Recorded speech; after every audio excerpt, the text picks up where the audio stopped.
Good afternoon. I hope everyone is doing well. Welcome to the ESCP Business School webinar, Finding Opportunity in Chaos, the Power of Design Thinking When Business is as Unusual. My name is Tania Fernandez, and I'm the Head of Marketing and Communication at the Madrid campus, and I would like to present our speaker for today, Mariluz Garcia. Mariluz Garcia can be defined as a facilitator, experiential learning architect, and the founder of the learning community called Learning Rebellion, which we invite you to follow on LinkedIn. They have really great things. Well, her passion for people, creativity, and curiosity for learning something new has always been there. To help teams and individuals elevate their creative confidence, she practices playful experiential learning focused on human-centered innovation, new ways of working, learning, and leading. She has gained experience in various industries and worked with a variety of international clients on different levels, from startups to large corporations such as American Express, Apple, or KLM. Devoted to sharing knowledge and teaching others, Mariluz looks back happy to have fulfilled the role of as a former responsible for the chair of entrepreneurship at the ESCP Business School Madrid campus, and still continues to share her love for education. Thank you, Mariluz, and thank you everyone for being here with us. But before I leave the floor to Mariluz, I want to invite you to get the most out of this webinar and participate as much as you can. So, first of all, we invite you to get a piece of paper and a pen and have them ready to write down your thoughts and just, your reflections or what you're going to learn right now with Mariluz.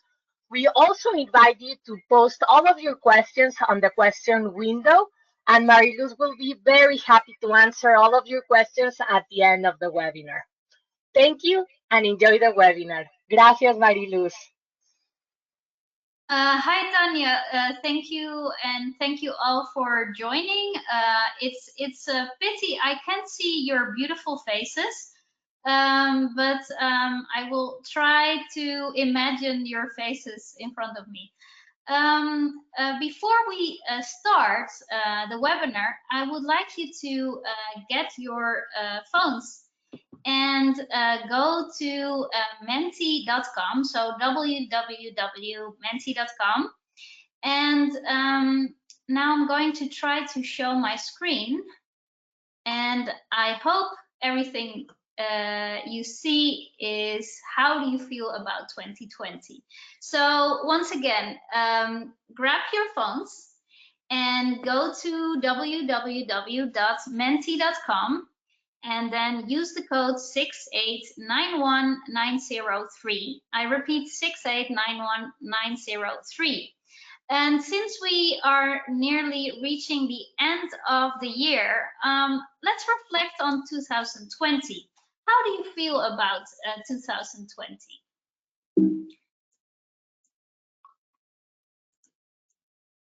So you can choose option A, joy.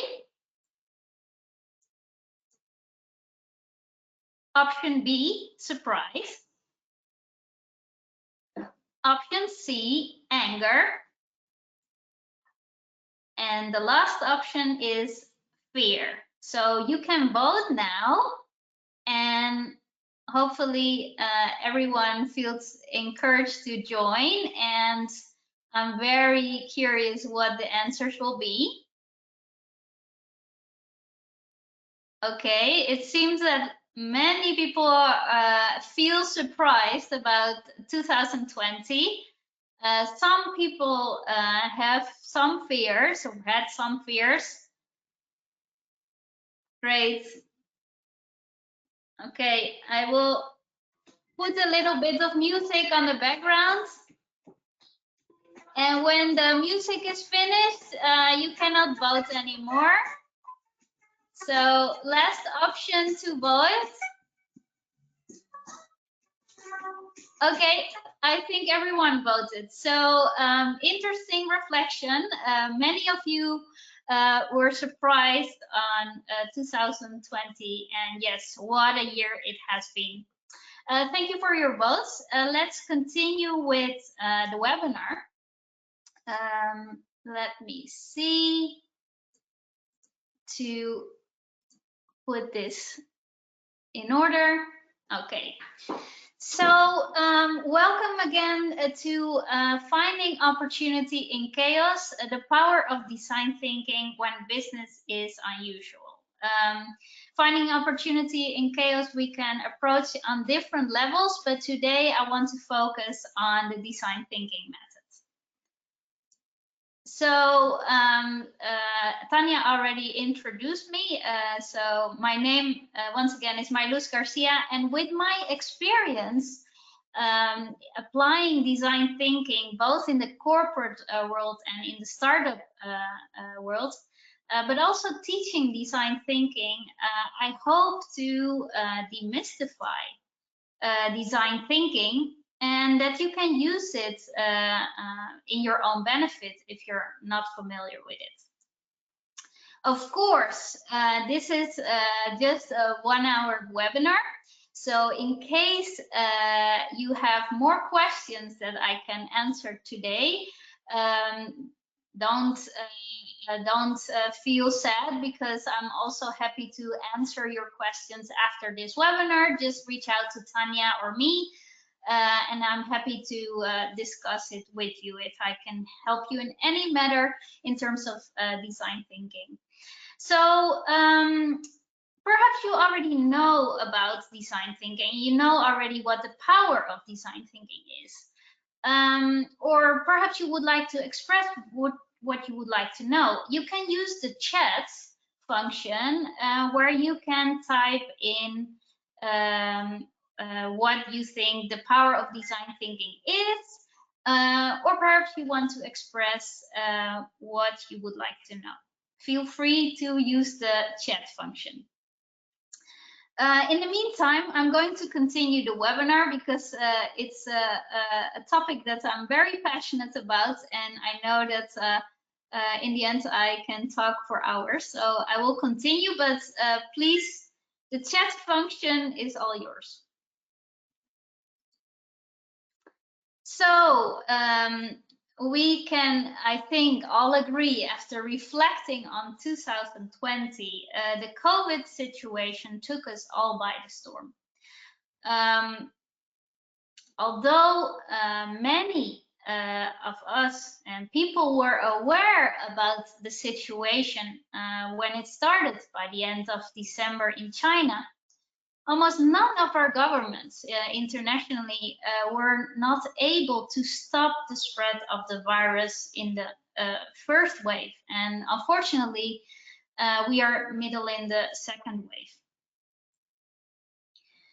So what happens to business when we are changing every day, when changes occur every day, and we are facing a VUCA environment? By the way, do you know what VUCA stands for? Please, you can use the chat. It feels much collaborative if I see some messages. So in case you don't know what VUCA stands for volatile, uncertain, complex, and ambiguous. It's a term that originated in the War College of the United States Army, and that was referring to the Cold War conditions. And since then, the VUCA concept has been adopted by organizations and companies. So we can say that the things we are dealing right now is especially in a VUCA environment. It's volatile, uncertain, complex, ambiguous. In short, it's chaotic.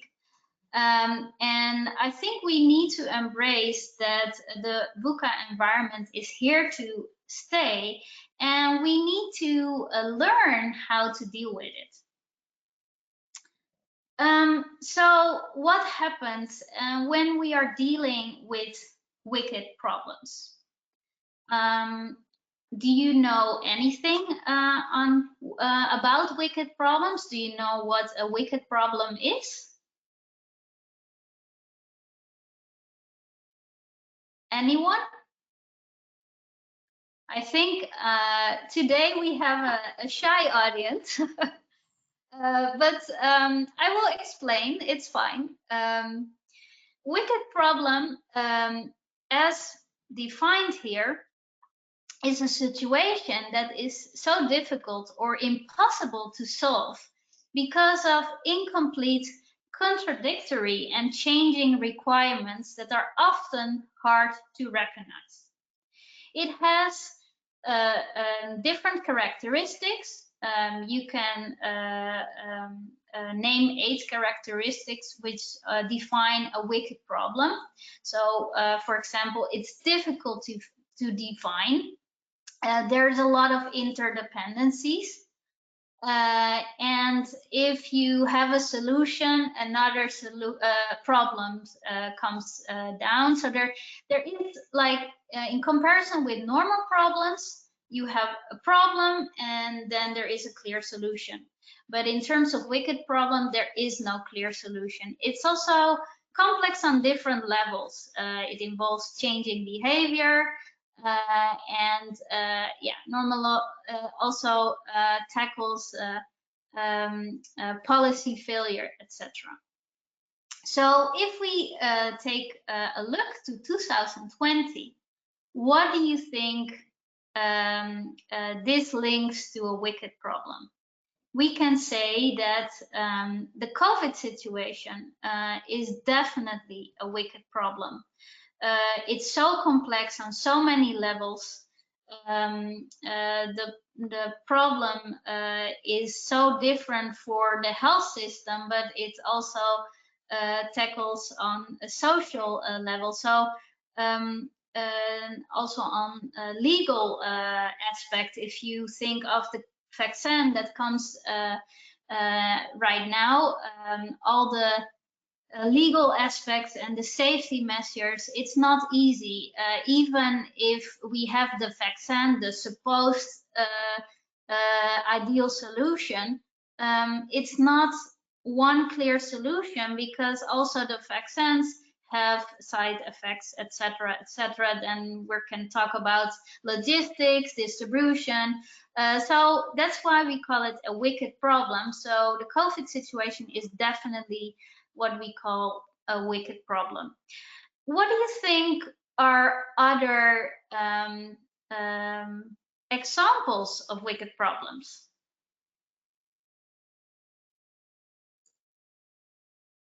Do you know?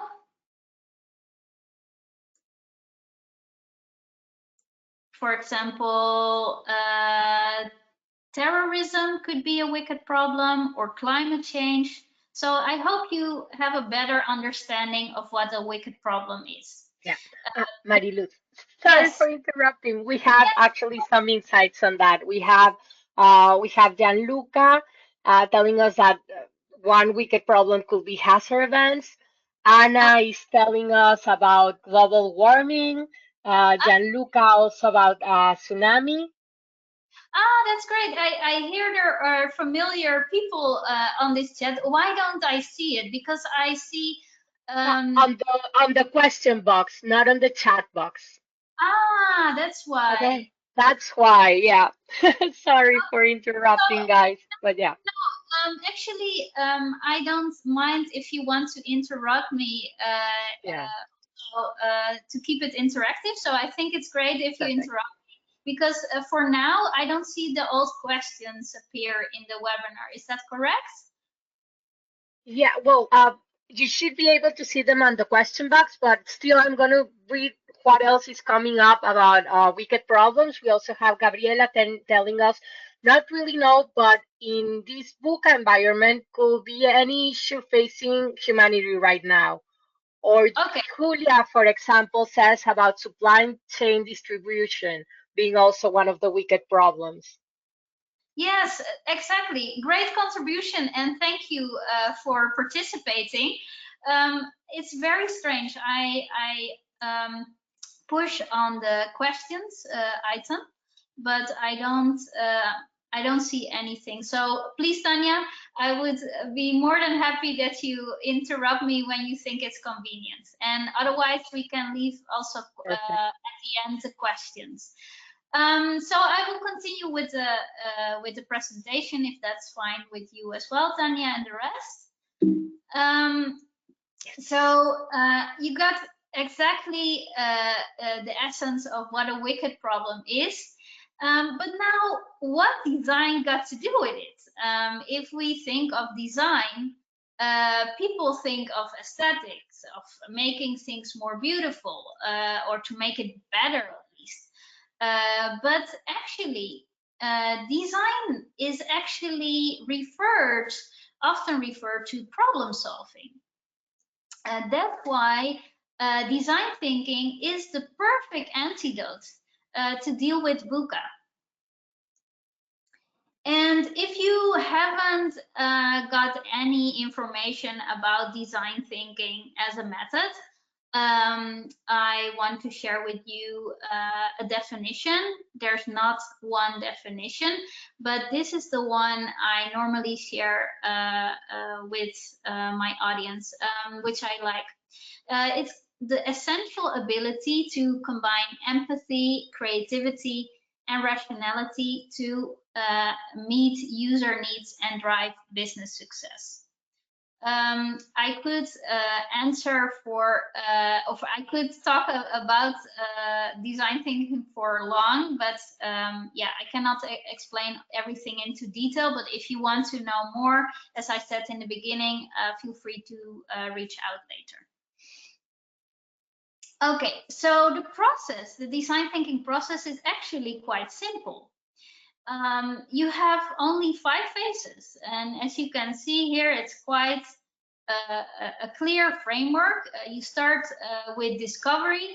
That's where you start with one challenge, and there's where you are going to think, how are you going to tackle the challenge to learn more about the context. So you're going to do field research. It's very common to apply ethnographic tools to understand better the people you're designing for and to understand better the problem. And as soon as you come back from the field research and hopefully you learn something, you come in the second phase and you try to make meaning out of the things that you found. You basically identify opportunities, and based on those opportunities and insights, you create ideas. You think of what could be solutions to solve this initial challenge. And that's the third phase. So from the third phase, you go to the fourth phase and map out which ideas or which solutions are actually worthwhile to test and to actually build them and to test them with your users. And that's actually the last phase, where you check if it really resonates with your customers. As you see below, there is this wave because in every stage there is a moment of divergence where you create a lot of options, and there is a moment of conversions where you choose the best options based on your criteria. Important to understand is that the entire process can actually be divided into a double diamond. The first diamond concentrates on finding the right problem, which is normally the most difficult diamond, and then you concentrate on finding the right solution. So how we are used to think of a challenge or a problem, how we are taught in education, but also in business, when we have a problem, we immediately think of a solution. But just like a wicked problem, design thinking looks a bit more chaotic and a bit more fuzzy. In the beginning, we don't know what we're actually looking for.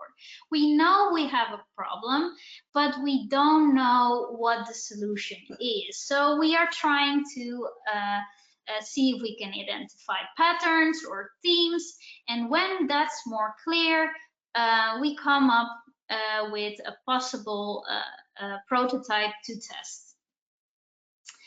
And design thinking is actually great to tackle wicked problems, because if we see the COVID situation as a big elephant, as we already know, the COVID situation is like hitting on so many levels, on so many industries, on social level, economic level, on business level, on different sectors.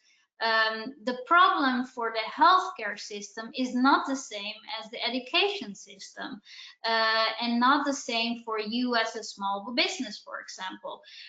So it's important when you have your scope of your own challenge that you make it bite-sized. So from your big challenge, you cut it in small pieces, and in the end, those small actions will solve the big problem. And well, actually, I already showed the slides, but I wanted to ask you, many sectors has been hit hard by the COVID situation, and next to the healthcare system, of course, which has impacted tremendously, there are many other sectors that have had quite a challenge and still dealing with a challenge. And one sector I would like to highlight, first I wanted to ask you, but since I already showed you the slide, it's the travel industry. Tourism has been hit hard, both the airline industry as hospitality, restaurants, hotels, due to the travel restrictions. If we think of Spain, it's like a very big, important income source for the country. And now they have a huge problem. And it's really your mindset, how you're going to deal with it to be able to survive this situation. So talking about the travel industry, I want to highlight a company which is, I think, a great example for change and innovation. And I was wondering if you know a company who is dealing quite well in this situation. Tanya, interrupt me if someone comes up with a very good example. But here, Okay. Yeah. yes. We have some intervention. Well, actually, Julia is commenting that she comes actually from the travel industry. So let's see if she actually elaborates a little bit on that. And then we have Anna actually telling us about companies that will fit to what you were asking. And she's talking about Amazon, Zoom, and Slack, for example. Yeah, that's absolutely. Those are actually benefiting from the situation. Yeah. So, for example, Netflix is doing great business at this moment. Zoom is doing a great business. But there's actually another company that I'm going to highlight right now, which I think is a great example how it's dealing with uncertainty and chaos, and that's Airbnb. And why I want to highlight it is because it's also a design thinking success story.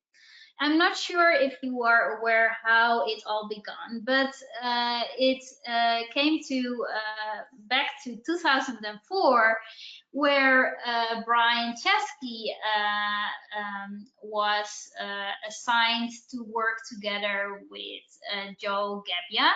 And they were assigned to work together because of a student project at Rhode Island School of Design. And they really loved working together, actually. And they once said, like, oh, we should think of an idea and launch a company. But it wasn't until 3 years later, in 2007, when they linked up in San Francisco, and they were sharing an apartment, and they had trouble to pay the rent.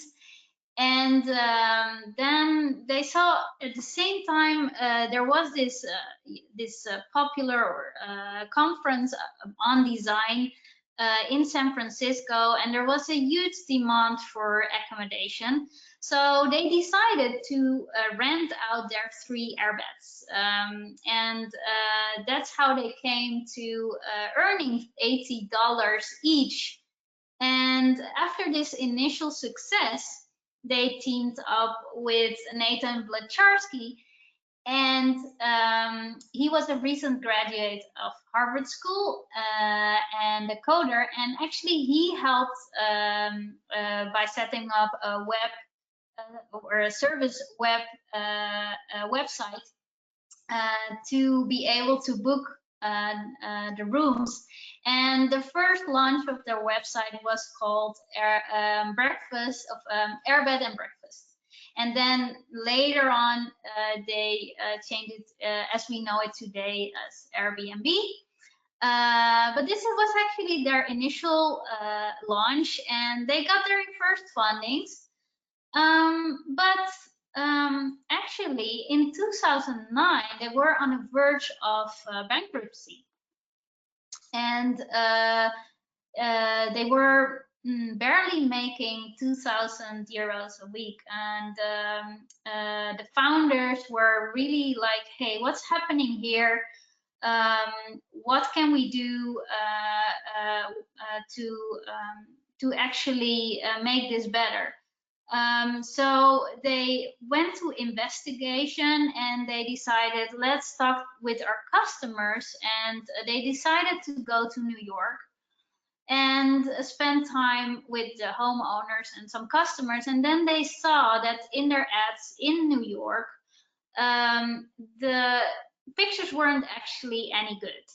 And also the fact that the homeowners were making pictures with their smartphones, and they were uploading a room or a picture that was not even the one that you were supposed to sleep in. So the people who were booking a room or a bedroom, they didn't know where they were going to sleep in the end. So that's why they decided to hire equipment and enhance those pictures. And actually, soon after, the turnovers duplicated. So that increased, and that was actually the takeoff of Airbnb as we knew it recently, like a driver of change, of innovation. That was actually revolution. I cannot. It's a hard word, but I will say it differently. Like, they were able to disrupt the tourism industry by short-term rental services. So that was actually the beginning of the success by enhancing the pictures. And they got more and more funding. Actually, this was because they applied the design thinking principles by really understanding the customers. What do they really need? And walking a mile in their shoes and follow the steps as we said before, also known as empathize, define, ideate, prototype, test. So that's why I also wanted to highlight this case. And this also goes in line with my favorite quote of Albert Einstein, that if I were given 1 hour to save the planet, I would spend 59 minutes defining the problem and only 1 minute to resolving it. And this is really representing design thinking. That's why the line is not straight from problem to solution. But in the beginning, it's quite fussy because do we really understand our own customers? I've been working with a lot of companies, and mostly they say, yeah, they want this or they want a website. But when you really investigate, it's actually not what they need. So this is also an invitation to your own context. Do you really understand what your customers need? And design thinking recognizes that everyone has a story to tell and every person has a different need.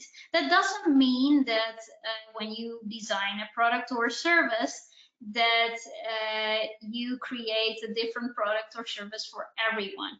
Just find out which persona, or what is really common to use in design thinking fields, like sort of an archetype that represents a larger group of your audience. And sometimes it's good to understand better a few of those archetypes to better serve their needs. And coming back to the case of Airbnb, what I really like what they did is, especially Joe Gebbia was really convinced about making ideas successful. You really need to understand what your audience is looking for. And he decided that all the employees that were entering the company, they had to spend at least 1 week in an Airbnb home and document this this experience, so you really could understand with whom you are working. So I think that's also something that could be applicable to any of your customers. Like, are you able to spend some time with your customers so you can better serve their needs? But what happens when the disruptor gets disrupted? We already know that Airbnb is the icon of sharing economy, is really the one that represents innovation and change. It disrupted. It shook heads of all people in the hotel industry and also on legal aspects, but that's a different story. So unfortunately, also the outbreak of COVID situation didn't leave them like cold. And although they are used to adapt and change quickly, for example, they are able to set up plans like offering shelter during hurricanes, or offering free shelter for refugees. They're very smart in creating and in piloting different services.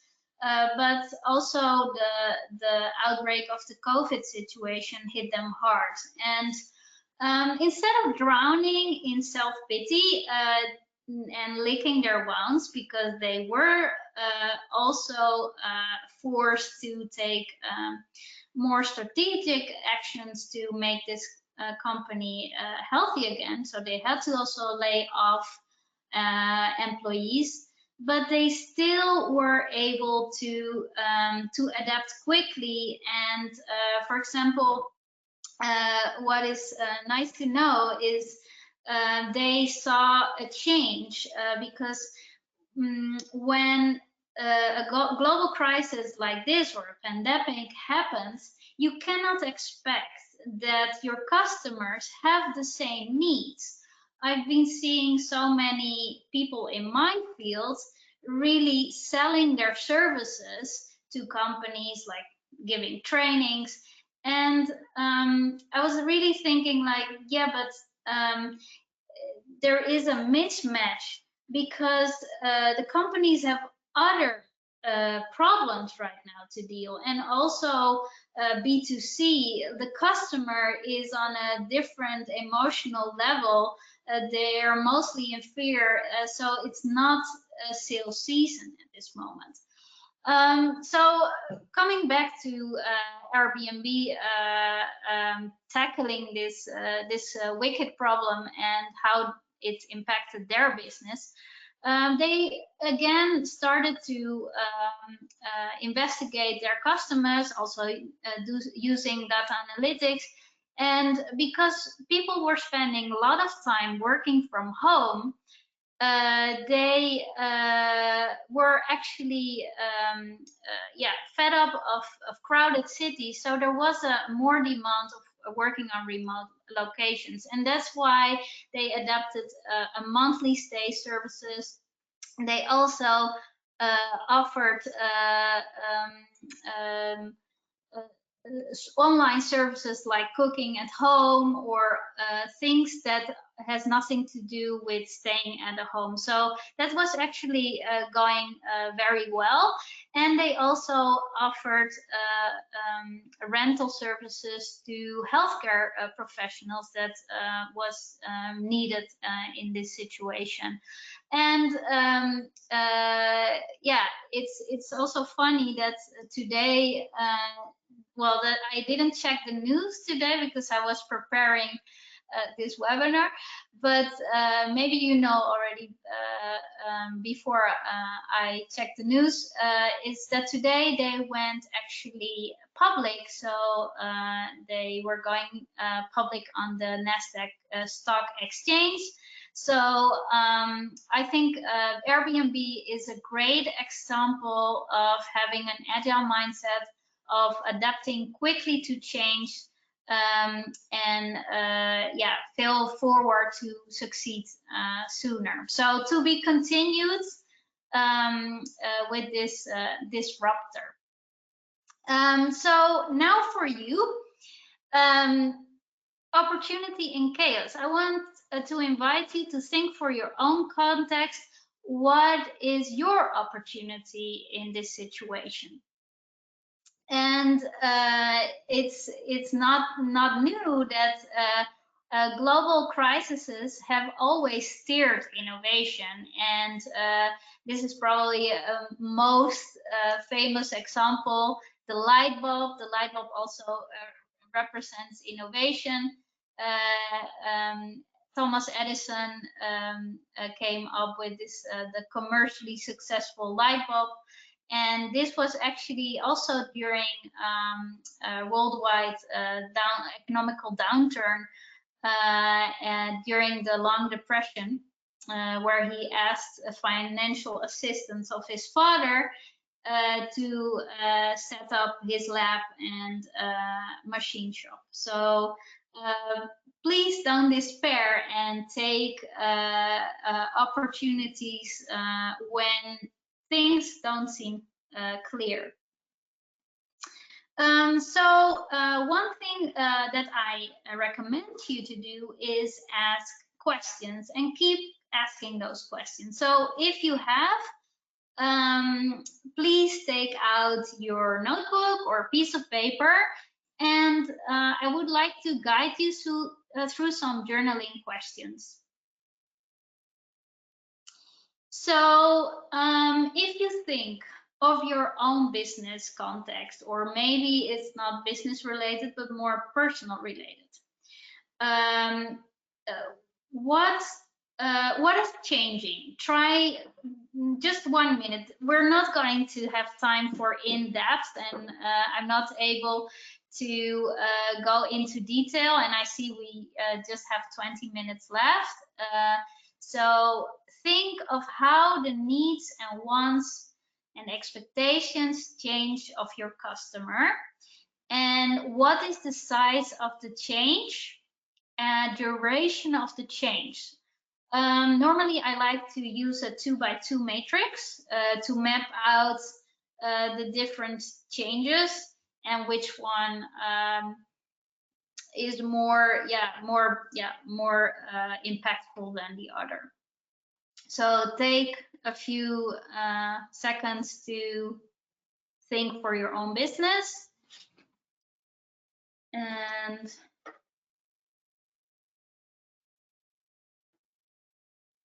let me put the timer. Okay, so take just some time. At the same time, I put some music, and when it stops, we continue.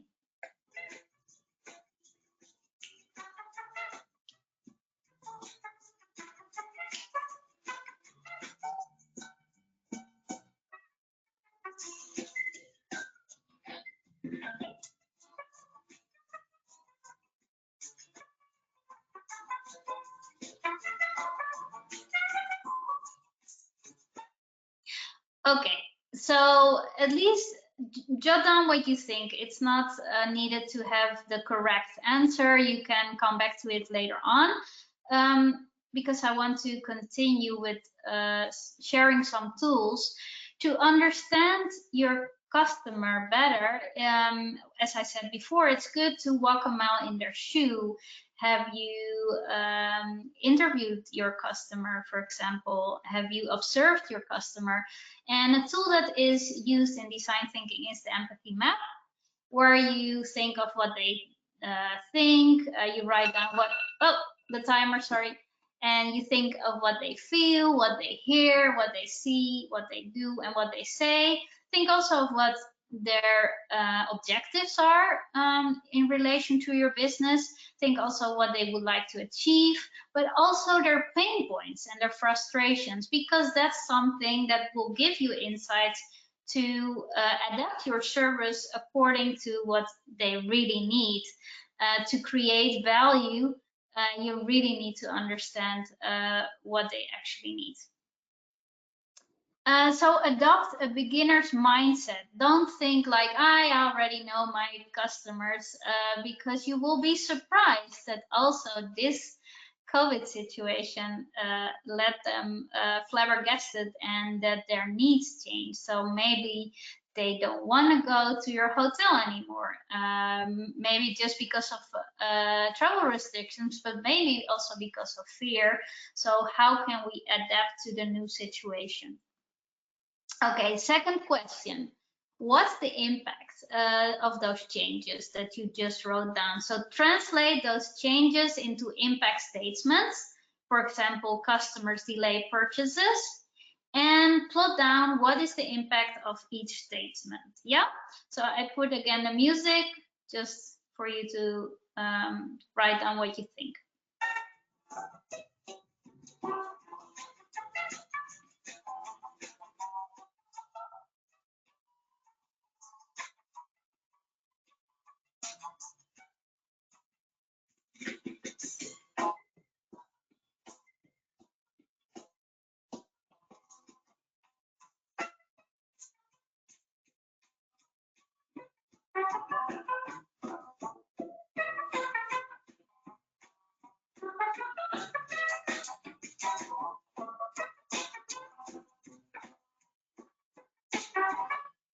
Okay, so I hope you at least translated one change into an impact statement, and what is the impact of each statement.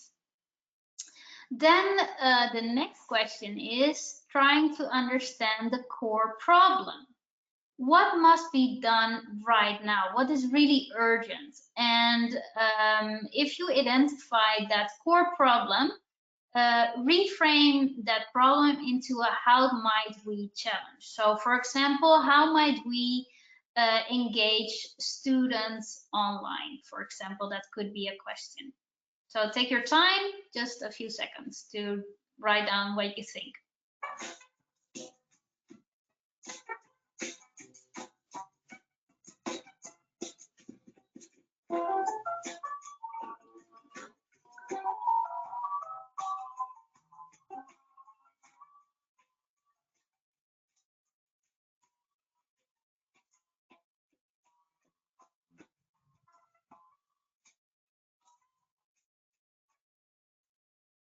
Okay, then we give you some extra tips in terms of how to frame your How Might We challenge.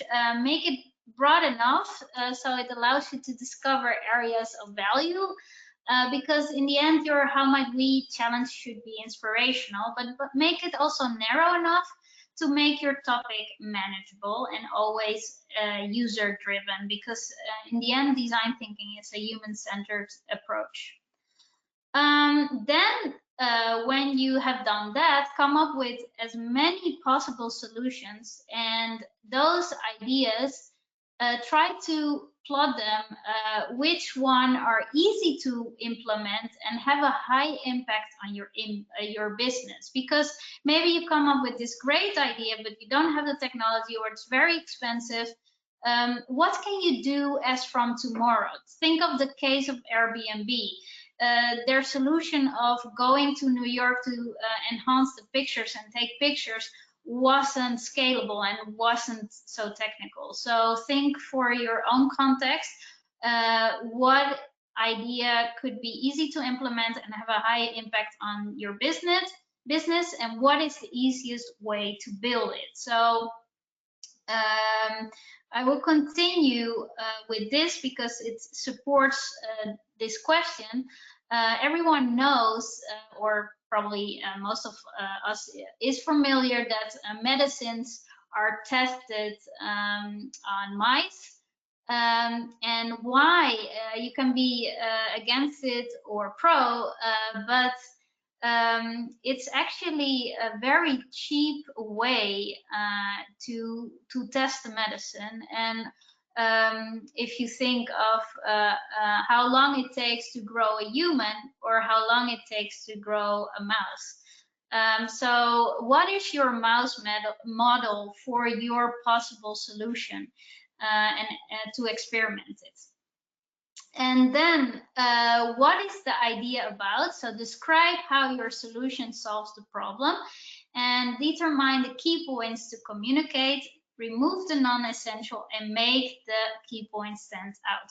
Now it's important that from the ideas, from the list of ideas you have, you take out a few that you think will work best and are worthwhile to build it actually.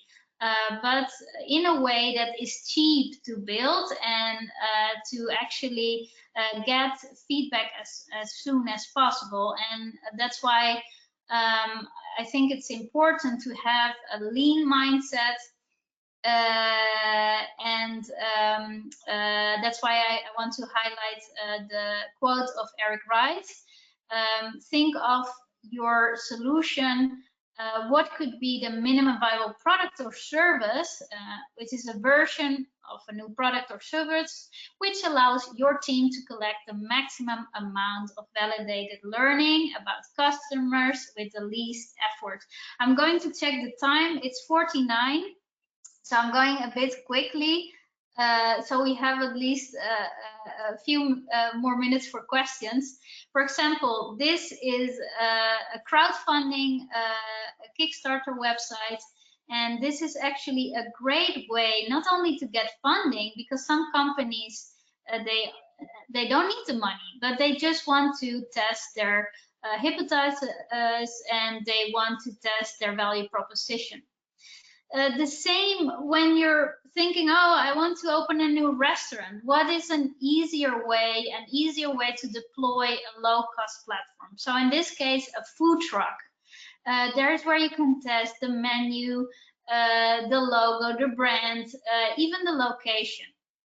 And for example, these are Google ads. Of course, it's a way to click for selling, but this is also a confirmation if your message resonates. If no one clicks on it, you know you're doing something wrong. So this is also a cheap way to test an assumption. For just maybe 50 euros, you can test your message. And then most important, and this is the final stage, test the changes. What happened? Reflect on the changes. What worked?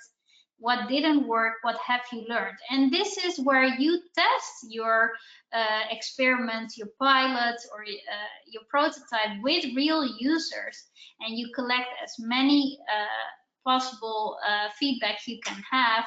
And you basically keep on doing this loop of asking feedback, incorporating the feedback until perfect, and you have a service or product that resonates with your audience again.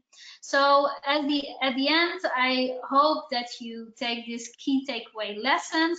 Design thinking is a creative method to approach to problems, and especially now in these challenging times. And it's a great way to adopt an entrepreneurial mindset by working in iterations. You're learning by doing, and fail fast in order to succeed. That's why we call it fail forward. It's good to have a beginner's mindset and act as a designer who's leaving their comfort zone and is able to see problems, turn problems in opportunities. And last but not least, it's basically the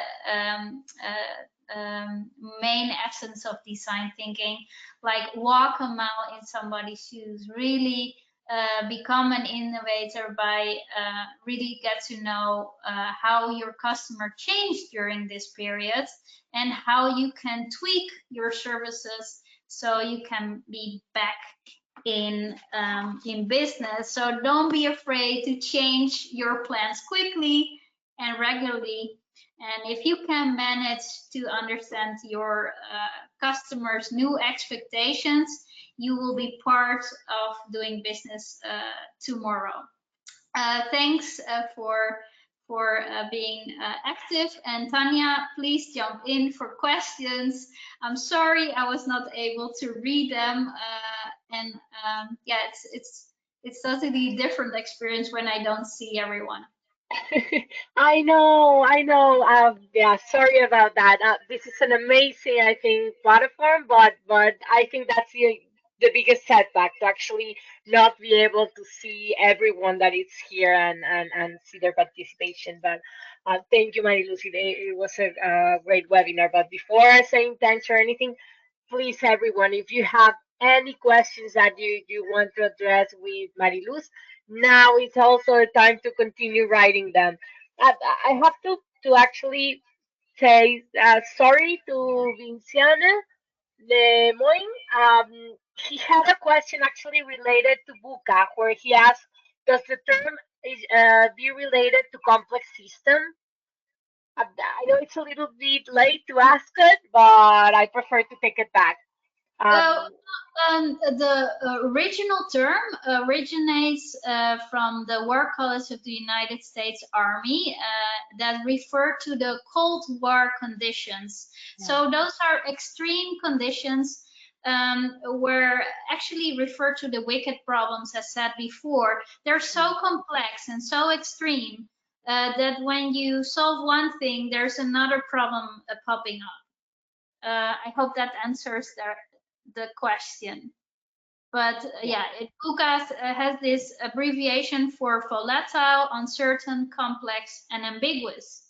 And that's actually our business world we live in today, and the way the world the way the world is today. Yeah. We have, well, a comment from Alejandra Rubio, one of the attendees, and she says, thank you very much for this interesting webinar. Congratulations.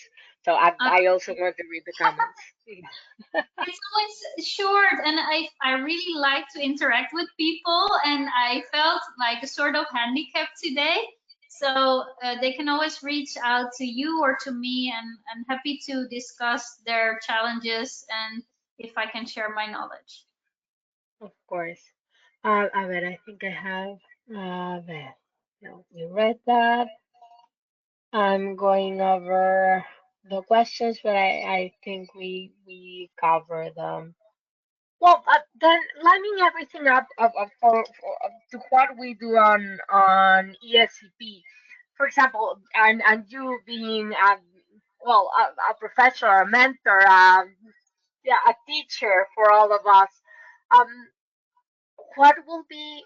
a tip for you, for us to teach our students on how to evolve around, this VUCA kind Mm-hmm. of a framework we are living on the way to teach it and introduce it in classes. I know it's quite a vague question, but maybe, one or two short tips for us.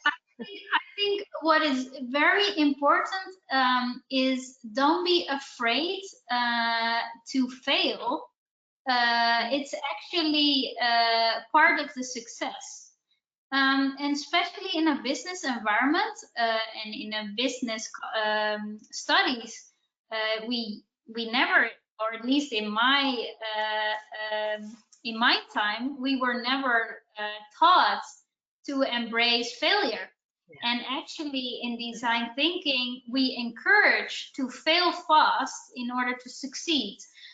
So don't see it as, oh, it didn't work out what we piloted. See it as a way to learn. And that's actually what I would like to share. Amazing. Okay, being said that, I think we can actually close up.